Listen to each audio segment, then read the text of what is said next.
राधे राधे दोस्तों, आषाढ़ मास की श्रृंखला में आप सभी का स्वागत है। भगवान विष्णु को ये आषाढ़ मास बहुत ही प्रिय है और इस आषाढ़ मास के बाद से प्रारंभ होता है चातुर्मास।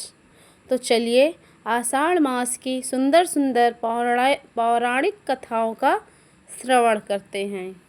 तो आज हम सुनेंगे आषाढ़ मास महात्म अध्याय 6 का कथा।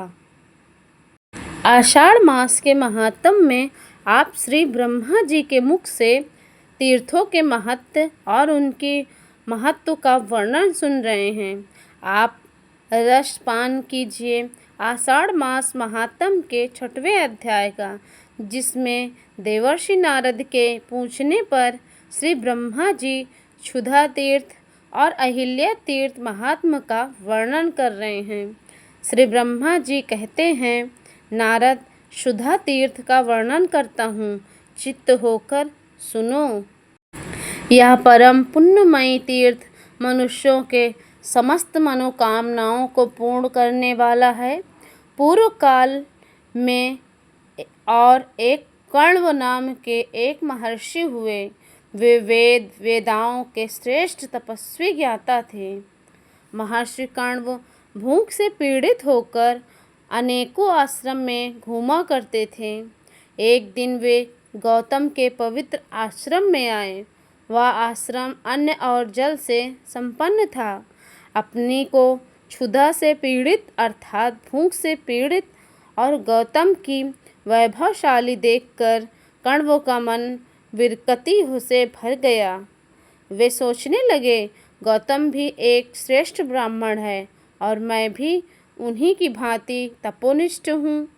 बराबर वाले के पास याचना करना कदापि उचित नहीं है।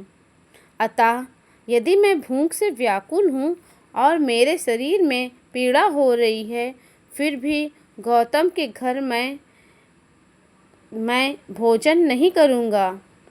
इस समय गौतमी गंगा के तट चलो और वहीं उन्हीं से संपत्ति मांगो। ऐसा निश्चय करके महर्षि कण्व महापावनी गंगा जी के तट पर गए और स्नान करके और पवित्र होकर शयन चित्र होकर कुशा आसन पर ध्यान लगाकर बैठ गए। गौतमी गंगा तथा क्षुधा देवी की स्तुति करने लगे। कण्व बोले, भारी पीड़ाओं को हरने वाली गंगा तुमको नमस्कार, तथा सभी लोगों को पीड़ा देने वाली क्षुधा देवी तुमको भी नमस्कार। महादेव जी की जटा से प्रकट हुई कल्याणकारी गौतमी तुम्हें नमस्कार, तथा महामृत्यु के मुख से निकली हुई क्षुधा देवी तुम्हें भी नमस्कार। देवी तुम पुण्य आत्माओं के लिए शांति रूपाएं और दुरात्माओं के लिए क्रोध स्वरूपा हो। नदी के रूप में सबको पाप तार हर लेती हो और क्षुधा रूप में आकर सबको पाप ताप देती हो। हे कल्याणकारिणी देवी तुम्हें नमस्कार। पापों का दमन करने वाली गंगा तुम्हें प्रणाम। भगवनी शांति करी तुम्हें नमस्कार। दरिद्रता का विनाश करने वाली तुम्हें प्रणाम। कर्णों के इस प्रकार स्तुति करने पर उनके सामने दो रूप प्रकट हुए। एक तो गंगा का मनोहर स्वरूप और दूसरी क्षुधा की भयानक मूर्ति। श्री श्रेष्ठ कण्व ने उन्हें हाथ जोड़कर नमस्कार करते और कहा, देवी गोदावरी तुम संपूर्ण मंगली के लिए भी मंगलमयी हो। हे सुधे ब्राह्मणी, महेश्वरी, वैष्णवी और त्र्यंबका, यह सब तुम्हारे ही नाम हैं। तुम्हें नमस्कार है। भगवान त्र्यंबकम की जटा से प्रकट होकर महर्षि गौतम का पाप नष्ट करने वाली गोदावरी तुम 7 धाराओं में विभक्त होकर समुद्र में मिलती हो। तुम्हें नमस्कार है। क्षुधा देवी तुम समस्त पापियों के लिए दुखमयी और लोकमयी हो। धर्म अर्थ काम का नाश करने वाली, तुम्हें बारंबार नमस्कार। कण्व का यह वचन और स्तुति सुनकर गंगा और क्षुधा दोनों ही बहुत प्रसन्न हुई और बोले, हे सुव्रत, तुम मनोवांछित वर मांगो। तब कण्व ने गंगा जी को प्रणाम करके कहा, देवी, मुझे अनेकों अनुकूल भोग, वैभव, आयु, धन और मोक्ष प्रदान कीजिए। गंगा जी से ऐसा कहकर श्रेष्ठ कण्व ने क्षुधा देवी से कहा, क्षुधे, तुम तृष्णा रूपी और दरिद्रता तथा पापमयी रक्षा स्वभाव वाली हो। मेरे अथवा मेरे वंशजों के यहाँ कभी मत रहना। जो तुम मनुष्य स्तोत्रों से स्तुति करे, उनकी दरिद्र और दुख का नाम हो जाए। जो लोग इस परम पुण्य इस तीर्थ में स्नान, दान और जप आदि करें, वे धन संपत्ति के भागी हो जाएं। जो तीर्थ अथवा अपने घर में इस गोत्र का पाठ करें, उसे दरिद्रता और दुख से कभी भय न हो। एवं मस्तु कहकर गंगा और क्षुधा दोनों अपने अपने स्थान को चली गईं। तब से उस तीर्थ के नाम और हो गए, 3 हो गए, कण्व तीर्थ, गंगा तीर्थ और क्षुधा तीर्थ। नारद, वे तीर्थ सभी पापों को दुख करने वाला, पितरों को प्रसन्न को बढ़ाने वाला, गोदावरी में अहिल्या संगम नामक एक तीर्थ है, तीनों लोकों को पवित्र करने वाला है। मुनि श्रेष्ठ, उस तीर्थ की उत्पत्ति का भी वृतांत सुनो। पूर्व काल की बात है, मैंने अत्यंत कौतूहलवश कुछ सुंदरी कन्याओं की सृष्टि की। उसमें से एक कन्या सबसे श्रेष्ठ और उत्तम गुणों से युक्त थी। उसके सभी अंग बड़े मनोहर तथा रूप और गुणों से संपन्न थी। उस समय मेरे मन में यह विचार हुआ कि कौन इसका कन्या का पालन पोषण करने में सक्षम है। सोचने पर मुझे महर्षि गौतम ही श्रेष्ठ तपस्वी, बुद्धिमान, सब लक्षणों से शोभित और वेदों के ज्ञाता प्रतीत हुए। अतः उन्हीं को मैंने वह कन्या दे दी और कहा, मुनि श्रेष्ठ, जब तक यह युवती न हो जाए तब तक तुम्हें इसका पालन पोषण करना है। युवा अवस्था होने पर पुनः इसे साध्वी कन्या को मेरे पास ले आना। ऐसा कहकर ऋषि गौतम को वह कन्या सौंप दी।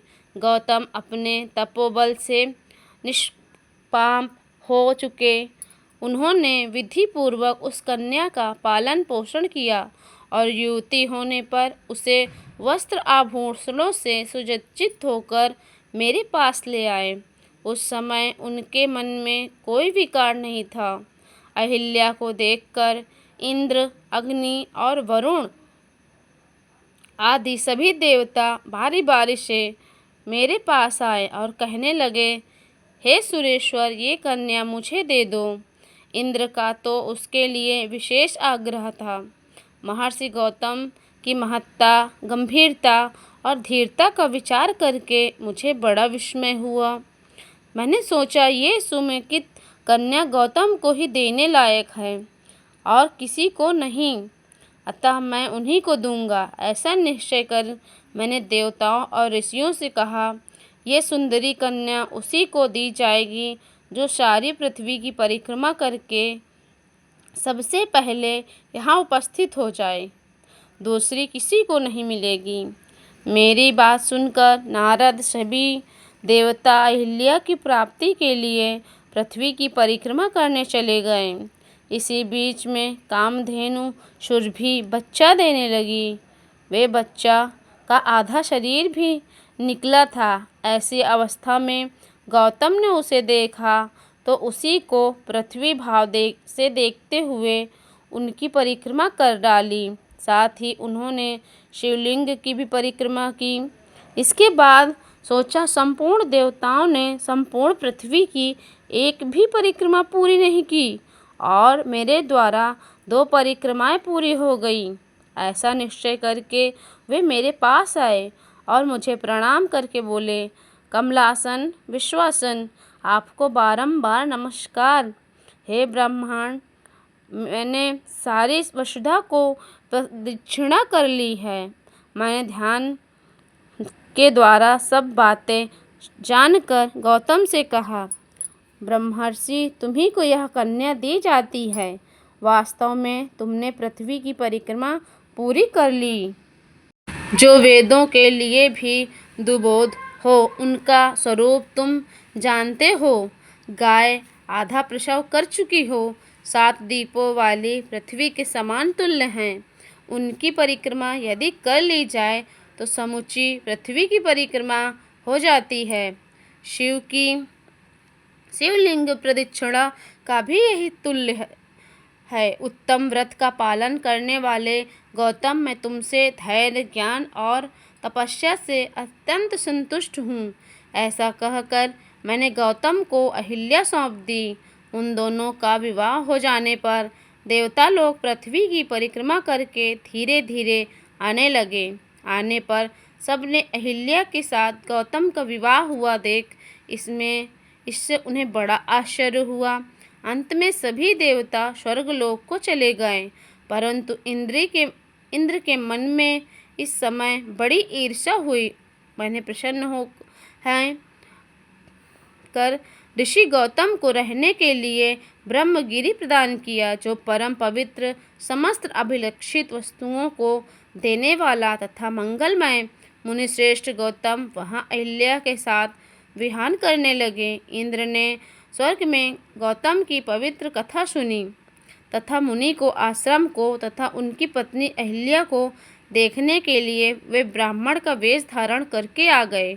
वहां आने पर मन में पाप की भावना को लेकर अहिल्या को देखा। उस समय वे अपने आप को भी भूल गए, देश काल की भी क्षुधा न रही। हृदय काम के वशीभूत हो रहा था। एक समय महर्षि गौतम अध्यात्म यान से पहले की क्रिया समाप्त करके शिष्यों के साथ बाहर गए। उस समय उचित अवसर जानकर देवराज इंद्र ने अपने मन के अनुकूल कार्य किया। वे गौतम का रूप धारण करके आश्रम में आए और सर्वज्ञ सुंदरी अहिल्या से बोले, प्रिय, मैं तुम्हारे गुणों से आकृष्ट हूँ। तुम्हारे रूप का स्मरण करके मेरा मन विचलित हो गया, मेरे पांव लड़खड़ा रहे हैं। ऐसा कहकर हंसते हंसते अहिल्या का हाथ पकड़ लिया और आश्रम के भीतर चले गए। अहिल्या ने उन्हें गौतम ही समझा। ये कोई जार पुरुष है, उनके ध्यान में बिल्कुल नहीं आया।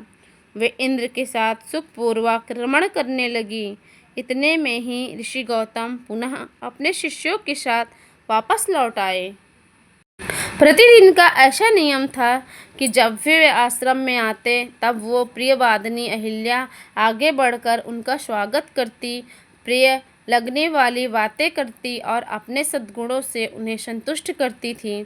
उस दिन द्वार पर अहिल्या को न देखकर परम बुद्धिमान गौतम को ऐसा मान पड़ा कि मानो कोई बड़ी अद्भुत बात हो गई। हे मुनि श्रेष्ठ, गौतम द्वार पर खड़े हैं, सभी लोग उनको देख रहे हैं। अग्नि हो तो और शाला के रक्षक तथा घर में काम काज करने वाले अनुचर देखकर बड़े विस्मय में पड़े और भयभीत होकर कहने लगे, भगवान, ये कैसी विचित्र बात है कि आप भीतर और बाहर दोनों जगह देखे जाते हैं। ओहो, आपकी तपस्या का ही प्रभाव है कि आप अनेकों रूपों धारण करके चले जाते हैं। ये बात सुनते ही गौतम के मन में बड़ा ही आश्चर्य हुआ। तब वे सोचने लगे कि आश्रम के भीतर कौन गया हुआ है।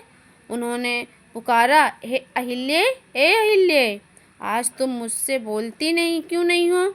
महर्षि का वचन सुनकर अहिल्या ने जार से कहा, अरे दुष्ट, कौन है तू जो मुनि का रूप धारण करके मेरे साथ ये पाप कर्म किया। ऐसा कहती हुई वह भय के मारे शैया से उठकर सहसा उठ गई और पापाचारी इंद्र भी मुनि के भय से विलाव बन गए। अहिल्या थरथर काँप रही थी, उसकी वेशभूषा बिगड़ चुकी थी। अपनी प्यारी पत्नी को कलंकित हुआ देख महर्षि ने क्रोध में आकर कहा, तुमने ये दुस्साहस कैसे किया? उनके इस प्रकार पूछने पर देवी अहिल्या ने लज्जावश कोई उत्तर नहीं दिया। तब मुनि उस जार की खोज करने लगा। इतने में उस बिलाव पर उनकी दृष्टि पड़ी। अरे ठीक ठीक बता, तू कौन है? यदि झूठ बोलेगा तो अभी भस्म कर दूंगा। इंद्र हाथ जोड़कर खड़ा हो गया और बोला, तपोधन, मैं सची का स्वामी इंद्र हूँ। मुझसे ही ये पाप हो गया है। मैंने कुछ कहा वो सत्य है। ब्राह्मण कामदेव के बाणों से जिनका हृदय वितीर्ण हो चुका हो, वो कौन सा दुख कर्म नहीं करते। आप तो करुणा के सागर हैं। मुझ पर महापापी को क्षमा करें। साधु पुरुष अपराधी पर